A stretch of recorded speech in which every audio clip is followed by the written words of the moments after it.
Well, I've realized that I've not done any message in a while, except for my cybersecurity teaching messages. So happy Sunday and a happy independence to my fellow Nigerians. This morning I woke up and it was laid in my heart to record this message. Just want to tell you, the last couple of weeks have actually been very challenging physically. So I arrived in Nigeria from the US and was diagnosed with malaria and typhoid. So a week later in Lagos, I re-injured my right knee and could barely walk after my birthday celebration and also celebrating the end of theming of Not So Little Women.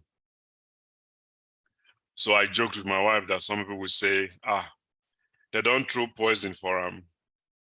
Anyway, thankfully, a young man at the hotel who was coincidentally named ThankGod was trained in native medicine.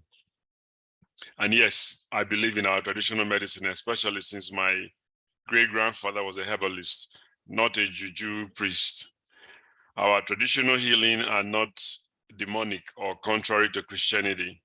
So I can say that as an ordained reverend. So do not be deceived by the West or brainwashed, right? If you have somebody who's skilled in traditional medicine, let them try the healing.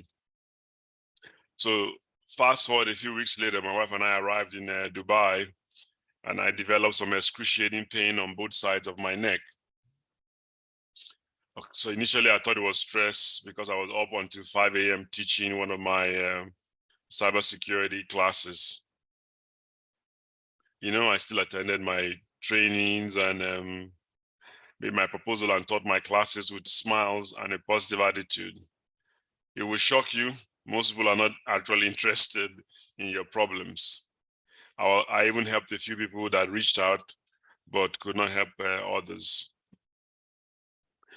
A few days later, the pain alleviated, but the left neck came back with a vengeance that required my going to the hospital/clinic. So they prescribed 5 different medicine, including a rub. So I always thank God for the provision to pay for the medicine. So the pain was so serious that it made my eyes red and tearful. In fact, it was painful to even eat. But in all of these things, I did not forget that I've been tremendously blessed by God with children and other successes in the midst of pain and what people consider setbacks.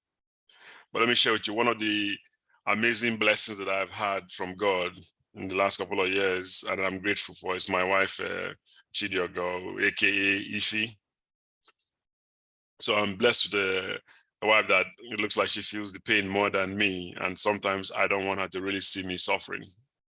So she was staring and standing by me like her mother to her father.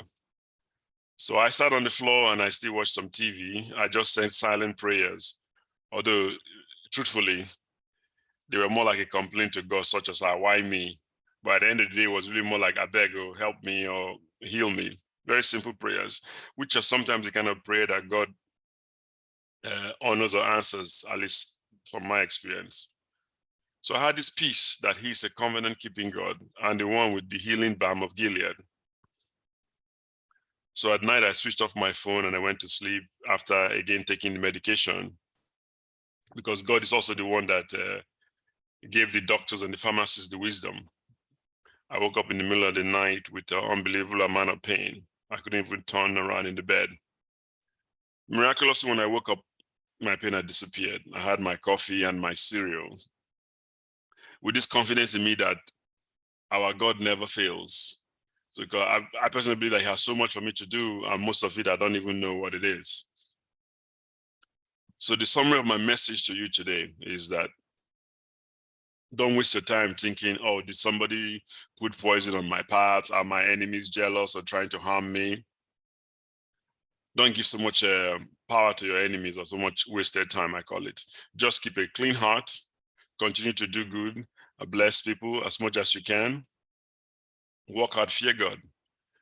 We are really like in the fourth quarter of the month of the year, fourth quarter of the year. We're almost really less than 90 days today, at least from the day of my recording of this message, right? So I do not know what to say to atheists, but for those of us who call it humbly wiser, I want to tell you that I am confident that I will see you on January 1st, 2023, that we'll make it to the end of the year, if God wills it. I want to share with you this song by Chama Jesus and Mercy Chinwo. You can probably hear it in the background. I've also put the link on the transcript of this message. Again, coincidentally, I use the word coincidentally, even though I don't believe they are coincidence for children of God. This message was shared to me by my friend and fellow minister, Mrs. Tari West. And he ministered to me this morning. I played it more than 8 times already, right? So I pray for you this year that God will let you achieve what you need to achieve before the end of the year. Give your heart's desire.